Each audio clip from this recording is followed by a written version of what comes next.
My channel, this is खुशबू। आज की इस वीडियो में हम द हिंदू करंट अफेयर्स के मल्टीपल चॉइस क्वेश्चंस डिस्कस करेंगे 23 फरवरी टू 24 फरवरी 2023 के।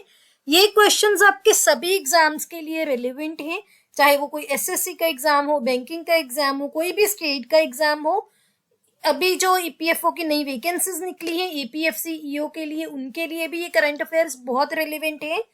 इन क्वेश्चंस को हम कंप्लीटली डिस्कस करते हैं ताकि आपको हर क्वेश्चन का बैकग्राउंड पता होना चाहिए, सो दैट आपको क्रैम करने की जरूरत ना पड़े। So let's begin. The first question is, what is the name of a first clone of an adult mammal? Option A is Dolly, option B is Deepika, option C is Shalu and option D is Nikki. सबसे पहले तो हम समझते हैं कि clone होता क्या है। तो जैसे आप फोटोकॉपी करवाते हो एक डॉक्यूमेंट की, सिमिलरली क्लोन एक फोटोकॉपी होती है लिविंग ऑर्गेनिज्म की, चाहे वो कोई प्लांट हो चाहे वो कोई एनिमल हो। तो क्लोन एक एग्जैक्ट कॉपी होती है प्लांट या फिर किसी एनिमल की। इवन यहाँ तक कि अब तो ह्यूमंस का भी क्लोन बन चुका है। जो क्लोन्स होते हैं वो किसी भी ऑर्गेनिज्म के एक सेल को लेकर उससे कॉपी किया जाता है साइंटिफिक मेथड्स यूज करके। फॉर एग्जाम्पल, जैसे जो शीप है, अगर आपने इसका क्लोन बनाना है तो जिस शीप का क्लोन बनाना है उसका एक सेल लिया जाएगा और साइंटिफिक मेथड्स का यूज करके उसकी एग्जैक्ट कॉपी क्रिएट कर दी जाती है। 22 फरवरी 1997 को ब्रिटिश साइंटिस्ट की एक टीम ने डॉली का बर्थ अनाउंस किया था, जो कि एक शीप है और ये अडल्ट मैमल का फर्स्ट क्लोन था। क्यों ये इंपॉर्टेंट है, अभी हम क्यों डिस्कस कर रहे हैं? क्योंकि 22 फरवरी 2023 को उसकी एनिवर्सरी थी रिसेंट। अब ये क्लोन दुनिया में नहीं है, इसकी डेथ हो चुकी है एक लीवर डैमेज की वजह से। इसकी कुछ साल पहले डेथ हो गई थी। तो फर्स्ट क्लोन था जो अडल्ट मैमल का, उसका नाम था डॉली, जो कि एक शीप का था। सो डॉली को क्रिएट करने के लिए एक 6 year old Finn Dorset sheep और एक स्कॉटिश ब्लैक फेस शीप, इसका एग लेकर और फिन डॉर्सेट शीप के मेमोरी ग्लैंड का एक सेल लेकर डॉली की क्लोनिंग की गई थी। ये जो शीप थी डॉली, ये Scottish black face surrogate mother के थ्रू इसका बर्थ हुआ था 5 जुलाई 1996 को। तो आपको याद रखना है, इंपॉर्टेंट क्वेश्चन है। कई बार स्टूडेंट्स ऐसे कंफ्यूज हो जाते हैं कि ये क्वेश्चन कहाँ से आ गया। ये न्यूज़पेपर में मेंशन था, द हिंदू के न्यूज़पेपर में। न्यूज़पेपर से ही questions most of the time current affairs से उठाए जाते हैं, तो आपको पता होना चाहिए। इसके जो सभी पॉइंट्स हैं वो भी आपने देख लिए। सो इसका आंसर है option A, that is Dolly. Next question is, what is the projected growth rate for India by IMF in financial year 23? Option A is 6.7%, option B is 6.8%, option C is 6.1% and option D is 6.2%।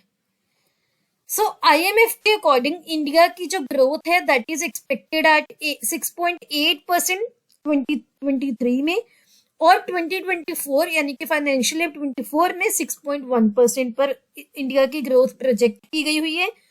ये जो India का growth rate है ये global growth rate से काफी ज्यादा है। इसका रीजन एक आईएमएफ ने स्टेट किया है कि इंडिया एक ब्राइट स्पॉट की तरह ही अभी भी चमक रहा है पूरी वर्ल्ड की इकोनॉमी में, और अकेला इंडिया पूरे ग्लोबल ग्रोथ में 15% कंट्रीब्यूट करेगा 2023 में। That is a huge deal. India है ओवरऑल 5th लार्जेस्ट इकोनॉमी है पूरे वर्ल्ड की। सो इसका एक रीजन दिया गया है कि जो डिजिटाइजेशन है इसकी वजह से वर्ल्ड की जो 5th लार्जेस्ट इकोनॉमी यानी कि इंडिया, उसकी वजह से पेंडेमिक, कोविड के पेंडेमिक के टाइम जो भी इकोनॉमीज में लो चल रहे थे उससे निकली है। और इसके साथ साथ जो भी फिस्कल पॉलिसी है गवर्नमेंट की, गवर्नमेंट ने जो कैपिटल इन्वेस्टमेंट की है नेक्स्ट ईयर बजट में जो अनाउंस की है, ये सभी चीजें ग्रोथ मोमेंटम को सस्टेन करेंगी। तो आपको पता होना चाहिए कि आईएमएफ ने कितनी % ग्रोथ रेट प्रोजेक्शन की है। और इसके साथ साथ आपको ये भी याद रखना है कि आईएमएफ के एमडी कौन है। तो आईएमएफ के एमडी है क्रिस्टालिना जॉर्जीवा, ये है आईएमएफ के एमडी। तो आपको ये भी पता होना चाहिए। तो इसका आंसर है ऑप्शन बी, दैट इज 6.8%। और फाइनेंशियल ईयर 24 के लिए कितना है? 6.1%। तो दोनों आपको याद रखने हैं, बहुत इंपॉर्टेंट क्वेश्चन है। Next is who will be the new governor of Manipur. हमने 2 दिन पहले करंट अफेयर की वीडियो में सभी स्टेट्स के जिनके अभी नए गवर्नर अपॉइंट किए गए हैं वो डिस्कस किए थे, तो आपको शायद याद ही होगा कि मणिपुर के जो गवर्नर हैं अनुसुईया उइके बने हैं। इन्होंने ऑफिशियली मणिपुर के गवर्नर की ओथ ले ली है। सो यहाँ पर आपको एक पॉलिटी का इंपॉर्टेंट पॉइंट याद रखना है कि किसी भी स्टेट के गवर्नर को ओथ कौन दिलाता है, जो शपथ लेते हैं गवर्नर वो कौन दिलाता है। तो जो भी स्टेट के गवर्नर नए अपॉइंट किए जाते हैं उस स्टेट के हाई कोर्ट के चीफ जस्टिस उस गवर्नर को ओथ दिलाते हैं, oath of office and secrecy. ये जो गवर्नर होते हैं ये किसी भी स्टेट के नॉमिनल हेड होते हैं और प्रेसिडेंट ऑफ इंडिया के रिप्रेजेंटेटिव होते हैं जो कि उस स्टेट में काम करते हैं। गवर्नर हमेशा प्रेसिडेंट ऑफ इंडिया अपॉइंट करते हैं 5 सालों के लिए, लेकिन प्रेसिडेंट ऑफ इंडिया 5 साल से पहले भी उनको गवर्नरशिप की पोस्ट से या उनकी स्टेट भी चेंज कर सकते हैं, उनको रिमूव भी कर सकते हैं उस पोस्ट से। तो आपको ये याद रखना है कि जनरली 5 साल का टर्म होता है, लेकिन प्रेसिडेंट ऑफ इंडिया इनको पहले भी गवर्नरशिप की पोस्ट से रिमूव कर सकते हैं। The current and 17th governor of Manipur is Anusuiya Uikey, appointed by president Droupadi Murmu on 12 February 2023। ये हमने डिस्कस भी किया था। अगर आपने वो वीडियो नहीं देखी आपको वो चेक करनी चाहिए प्लेलिस्ट में जाकर। उसमें हमने सभी स्टेट्स के जो भी रिसेंटली गवर्नर्स अपॉइंट किए गए हैं वो डिस्कस किए थे। बहुत इंपॉर्टेंट है आपके एग्जाम पॉइंट ऑफ व्यू से, और जो भी इसके रिलेटेड स्टैटिक इंफॉर्मेशन थे वो भी हमने डिस्कस कर ली है। तो इसका आंसर है option D, Anusuiya Uikey. Next is recently which state announced medical quota for government school students. कौन से स्टेट ने रिसेंटली गवर्नमेंट स्कूल के स्टूडेंट्स के लिए मेडिकल कॉलेज में कोटा अनाउंस किया है। Option A is Punjab, option B is Haryana, option C is Himachal Pradesh and option D is Madhya Pradesh. So recently Madhya Pradesh government ने डिसाइड किया है कि वो गवर्नमेंट स्कूल के स्टूडेंट्स को रिजर्वेशन देंगे मेडिकल कॉलेजेस में। ये डिसीजन इसलिए लिया गया है क्योंकि मध्य प्रदेश गवर्नमेंट ने ये नोटिस किया कि जो नीट का टेस्ट होता है मेडिकल कॉलेज में एंट्रेंस के लिए उसमें ज्यादातर प्राइवेट स्कूल के स्टूडेंट्स होते हैं। इसकी जो एलिजिबिलिटी रहेगी यानी कि कोई भी गवर्नमेंट स्कूल का बच्चा इरिस्पेक्टिव ऑफ द कास्ट, उसकी कास्ट नहीं मैटर करती, चाहे वो रिजर्व कैटेगरी से है चाहे वो जनरल कैटेगरी से है, बस क्या कंडीशन है कि वो गवर्नमेंट स्कूल का स्टूडेंट होना चाहिए, वो एलिजिबल रहेंगे इस रिजर्वेशन के लिए। सो एमपी गवर्नमेंट है जो वही बेनिफिशियरी की फीस पे करेगी। काफी इंपॉर्टेंट है, आपको याद रखना है, और जो भी इंपॉर्टेंट इंफॉर्मेशन थी वो भी हमने डिस्कस कर ली। तो इसका आंसर है option D, that is Madhya Pradesh. Next is invest Punjab summit is being held in which city. Option A is Chandigarh, option B is Mohali, option C is Ludhiana and option D is Amritsar. So recently 23 फरवरी 2023 को पंजाब के मोहाली में invest Punjab summit हुई है। तो आपको याद रखना है अगर आप पंजाब के स्टेट से हो तो आपके स्टेट के सभी एग्जाम्स के लिए भी ये बहुत इंपॉर्टेंट है। बाकी स्टेट्स के एग्जाम्स में भी कई दूसरे स्टेट्स के क्वेश्चंस पूछ लिए जाते हैं, तो आपको ये चीजें याद रखनी है। तो इसका आंसर है option B, that is Mohali. Generally student confuse हो सकते हैं क्योंकि पंजाब की कैपिटल है चंडीगढ़, तो ज्यादा टेंडेंसी रहती है कि वो चंडीगढ़ को मार्क करके हैं, लेकिन आपको कंफ्यूज नहीं होना, इसका आंसर मोहाली है, याद रखना है। Next is Mohiniyattam dance is classical dance of which state of India. Option A is Kerala, option B is Tamil Nadu, option C is Telangana and option D is Andhra Pradesh. So recently classical dance legend Kanat Reel passed away on February 22nd, 2023. Doctor रील थी जो उन्होंने record create किया था by earning her PhD in dance. पहली बार 1977 में India में किसी ने डांस में पीएचडी की थी और वो थी डॉक्टर कनत रील। इनका हाल ही में देहांत हो गया है। इनके बारे में कुछ और इम्पोर्टेंट पॉइंट्स हैं कि 2013 में इनको पद्म भूषण अवार्ड भी मिला था। उनकी यहाँ पे आपको पिक्चर भी दिख रही है। इसके साथ साथ आपको ये भी याद रखना है कि 2022 में रिसेंटली उन्होंने एक बुक रिलीज की है जिसका नाम है मी एंड माई मोहिनीअट्टम। तो एग्जाम्स में बुक के ऑथर पूछ लिए जाते हैं।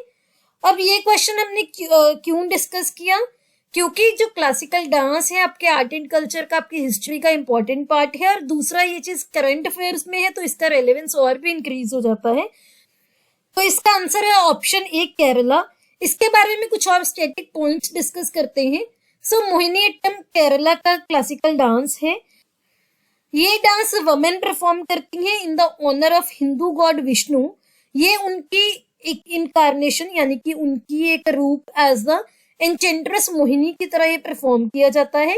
मोहिनीअट्टम में ये एक्सक्लूसिवली वुमेन परफॉर्म करती हैं। बहुत इंपॉर्टेंट पॉइंट है, क्योंकि बहुत सारे डांस है जो मेल भी परफॉर्म करते हैं, लेकिन मोहिनीअट्टम फीमेल्स ही परफॉर्म करती हैं। यहाँ पे आपको पिक्चर दिख रही है, बहुत ही सुंदर इसकी आउटफिट होती है व्हाइट और गोल्डन कलर में, और इनके एक्सप्रेशंस बहुत सुंदर होते हैं।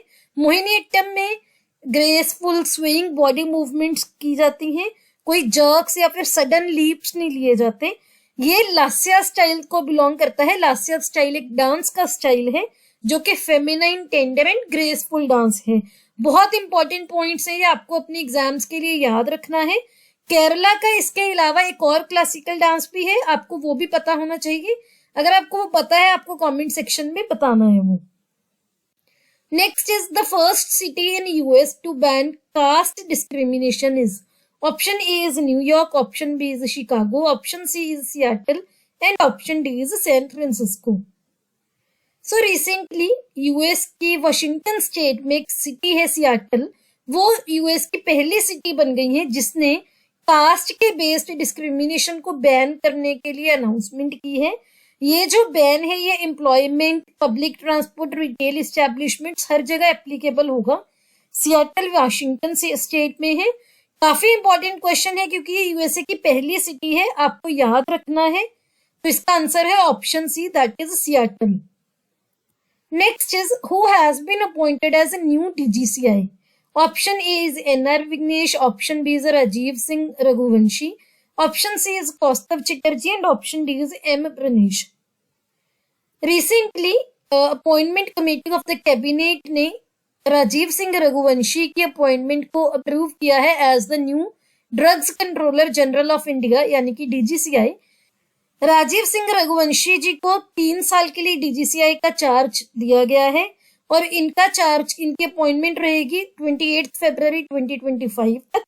DGCI है, बहुत इंपॉर्टेंट पोजीशन है क्योंकि जो भी ड्रग्स और वैक्सीन होते हैं इंडिया में, उनकी रेगुलेटरी अप्रूवल्स में फाइनल डिसीजन DGCI का होता है। ये एक एपेक्स यानी कि टॉप मोस्ट बॉडी है।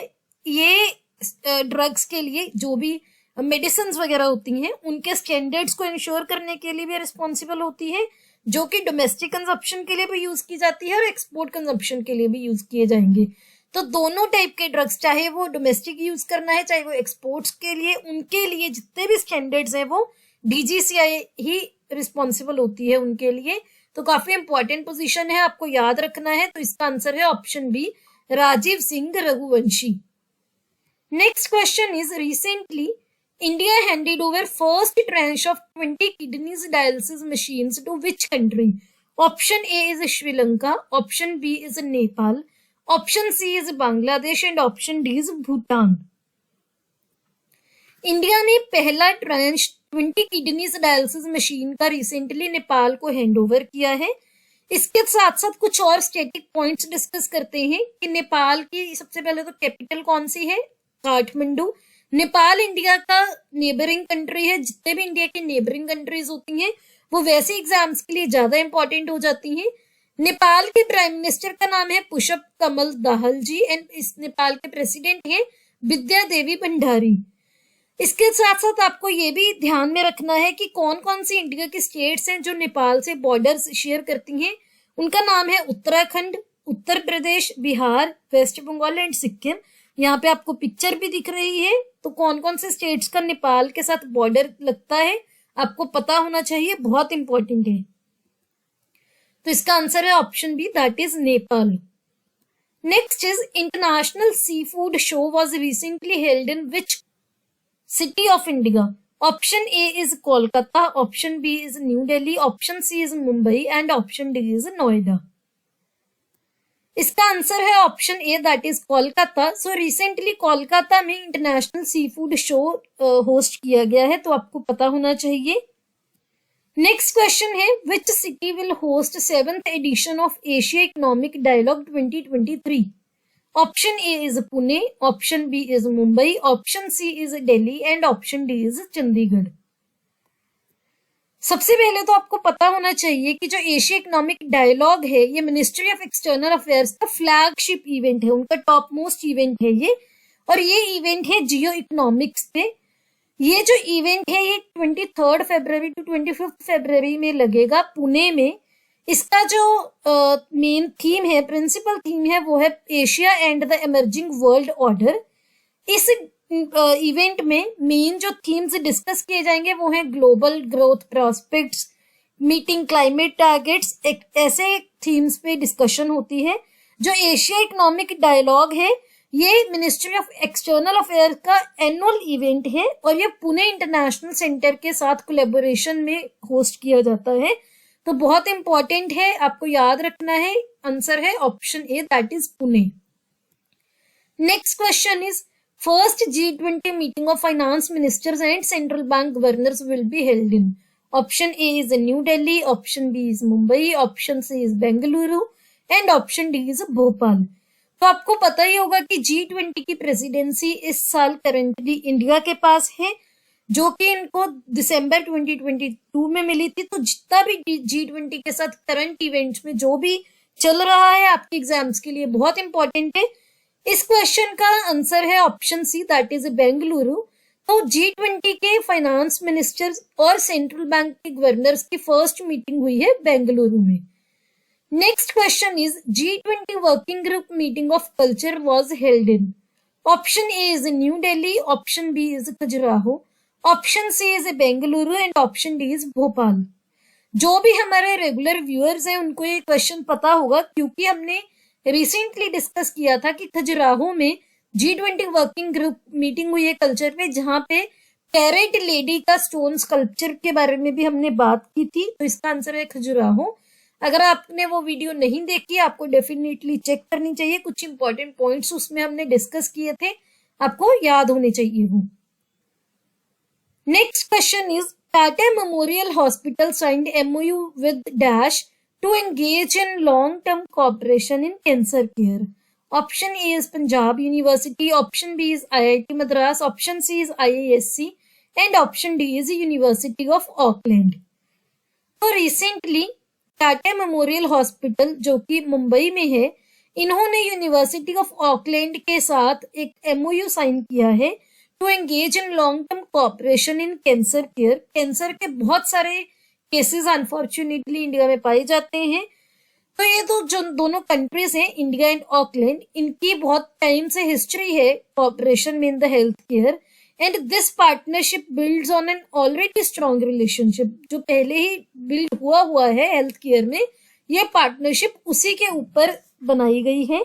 यूनिवर्सिटी ऑफ ऑकलैंड है, ये बहुत कमिटेड है to finding the solutions to some global health issues in partnership with such a leading institution.